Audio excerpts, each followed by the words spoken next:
নমস্কার বন্ধুরা, আমি অলি। লাইফে তলি চ্যানেলে সবাইকে স্বাগত। আজ আমি ভিন্ন স্বাদের পটলের একটি রেসিপি আপনাদের সঙ্গে শেয়ার করতে চলেছি।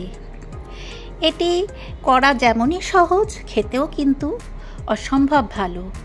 গরম ডাল ভাতের সঙ্গে খেতে এই পটলের রেসিপি যেমন ভালো লাগে, রুটির সঙ্গেও খেতে কিন্তু তেমনই ভালো লাগে। তাহলে আসুন দেখে নেওয়া যাক আমি পটলের এই দারুণ সুস্বাদু ভিন্ন স্বাদের রেসিপি কিভাবে বানাই। পটলের এই রেসিপি বানানোর জন্য এখানে আমি পটলটাকে এই যে দেখুন লম্বালম্বিভাবে একটা পটলকে 4 টুকরো করে কেটে নিয়েছি। সাথে আলুটাকেও ঠিক লম্বালম্বিভাবেই কেটে নিয়েছি। এখানে 5-6টা পটল আছে আর 2টো মিডিয়াম সাইজের আলু আছে। তো কড়াইটা আমি গরম বসিয়ে দিয়েছি। রান্নাটা আমি করব সম্পূর্ণ সর্ষের তেলে।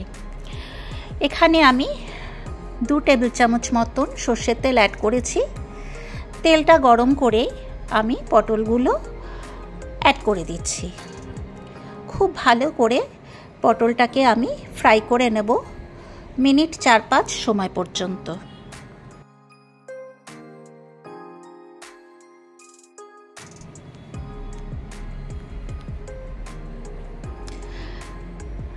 পটলটা বেশ ভালোভাবে ফ্রাই হয়ে গেছে। এরপর আমি একটা পাত্রের মধ্যে পটলটাকে তুলে নিলাম।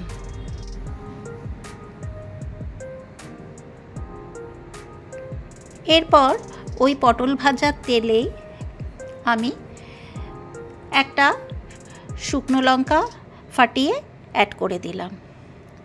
শুকনো লঙ্কাটাকে একটু ফ্রাই করে নিলাম 15 থেকে 20 সেকেন্ড সময় ধরে। এরপর আমি লম্বালম্বি কেটে রাখা আলুটাও ওর মধ্যে অ্যাড করে দিলাম। এরপর আলুটাকেও আমি খুব ভালো করে ফ্রাই করে নেব। সামান্য পরিমাণে নুন অ্যাড করে দিলাম আর 1 টিস্পুন হলুদও অ্যাড করে দিলাম।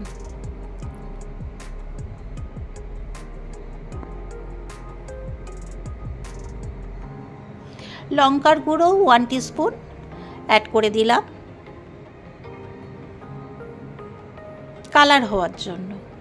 এরপর আবারও ভালো করে আলুটাকে ফ্রাই করে নিচ্ছি মিনিট 5-7 সময় ধরে। আলুটা ফ্রাই হয়ে গেছে। ওতে আমি 3-4টে রসুনের কোয়া কুচি করে কেটে ওর মধ্যে অ্যাড করলাম আর একটা মিডিয়াম সাইজের পেঁয়াজও কুচি করে কেটে রেখেছিলাম, সেটাকেও ওর মধ্যে অ্যাড করে দিলাম। এরপর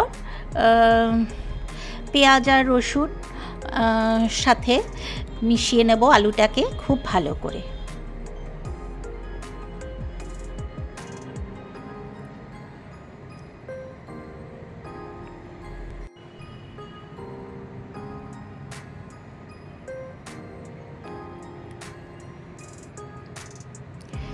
পেঁয়াজ আর রসুনের সাথে ওটাকে ভালো করে ফ্রাই করে নিলাম। এরপরে একটা টমেটো ওর মধ্যে অ্যাড করে আবারও ভালো করে নাড়াচাড়া করে ওটাকে কুক করে নিচ্ছি যতক্ষণ পর্যন্ত না টমেটোটা নরম হচ্ছে। খানিকটা জল অ্যাড করে দিলাম যাতে টমেটোটা তাড়াতাড়ি সেদ্ধ হয়ে যায়। ঢাকা চাপা দিয়ে দিলাম। এই যে দেখুন টমেটো আলু অনেকটাই সুসেদ্ধ হয়ে গেছে। 4টে পাকা লঙ্কা ছিল, সেটাকেও আমি অ্যাড করে দিলাম আর একটু গুঁড়ো পোস্ত দানা বাটা আমার যেটা থাকে সেটা আমি 2 চামচ মতন অ্যাড করে দিলাম। কাশ্মীরি লঙ্কার গুঁড়ো কালারের জন্য অ্যাড করে দিচ্ছি।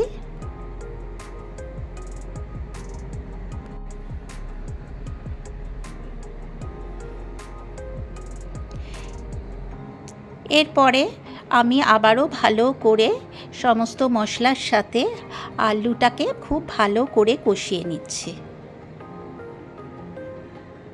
এরপর আমি ফ্রাই করে রাখা পটলটাও ওর মধ্যে অ্যাড করে দিলাম।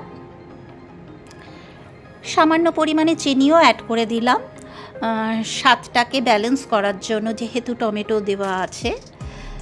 আর চিনিটা দিলে যে কোনো তরকারির স্বাদ দ্বিগুণ বেড়ে যায় বলে আমার মনে হয়। সমস্ত মশলার সাথে আলু পটল খুব ভালো করে কষিয়ে নিচ্ছি।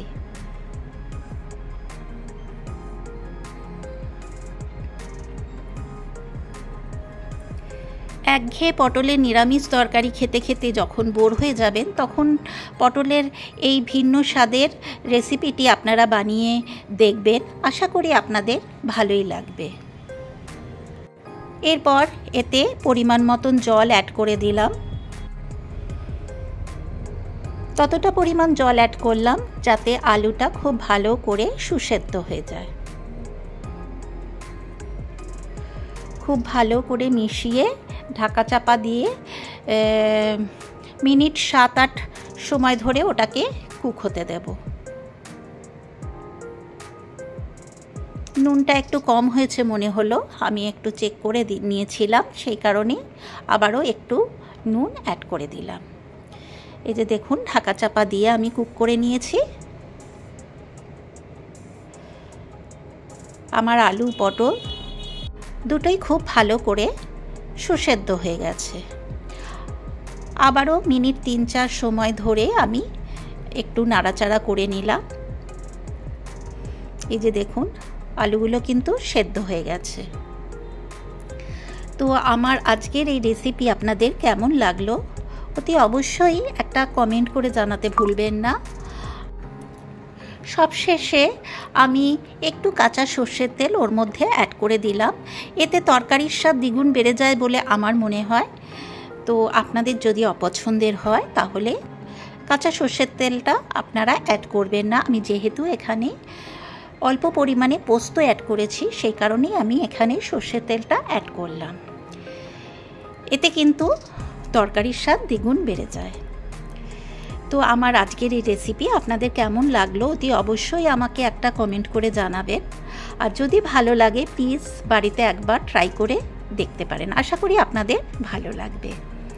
তো আমার পটলের ভিন্ন স্বাদের রেসিপি অলমোস্ট রেডি হয়ে গেছে। আমি একটা পাত্রের মধ্যে পরিবেশন করার জন্য ওটাকে তুলে নিলাম।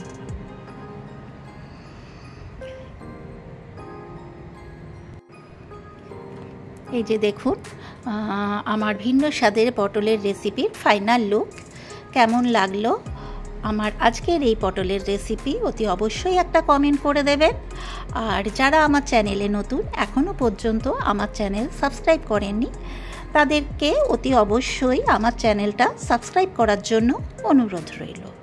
আর পাশে যে বেল বাটনটা আছে সেটাতে প্রেস করে দেবেন, তাহলেই আমি নিত্য নতুন যা যা ভিডিও আপলোড করব সেগুলোর নোটিফিকেশান আপনাদের কাছে খুব তাড়াতাড়ি পৌঁছে যাবে। তাহলে আজ এই পর্যন্ত। এরপর আমি হাজির হব অন্য কোনো দিন অন্য কোনো নতুন ভিডিও নিয়ে। আপনারা সবাই সুস্থ ও ভালো থাকবেন। ধন্যবাদ।